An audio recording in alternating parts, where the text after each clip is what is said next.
got another stand I've got to pull down on the edge of this bigger field here. It's about a 7-acre, I call it a food plot.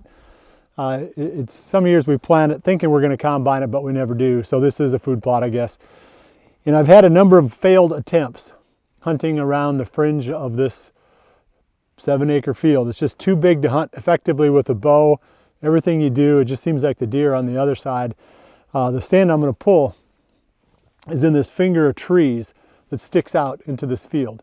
And it was my first stand. I think it was the first stand I put in down here. There was a heavy trail crossing through there, you know, from one side of this little field to the other side. And I thought for sure that I could pick them off there with a bow. But like everything else, there's in this bottom, everything else I've tried, there's so many deer that come to these feeding areas from all different directions that you just can't get away with anything. So I was getting busted in that tree quite a bit. I hunted it a few times and then just abandoned it.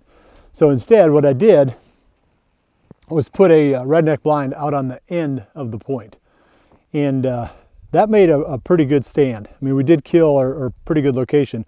We did kill some decent deer out of that one over the years, mostly with gun.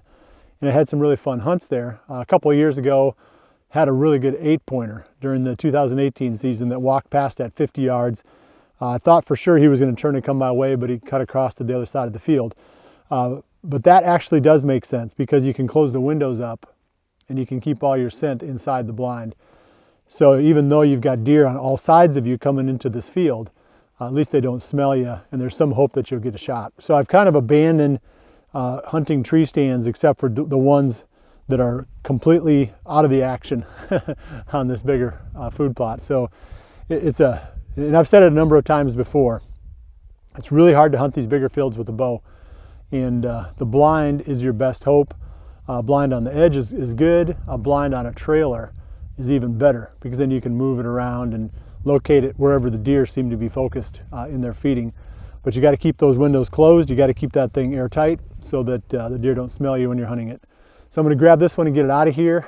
This one will not go back. This is another one that was, like I said, a failed attempt. And you got to have those. You got to learn those hard lessons. And this is one that that stand is going to go into the bunker and maybe pull it out at some point in the future, but it's not going back in that tree.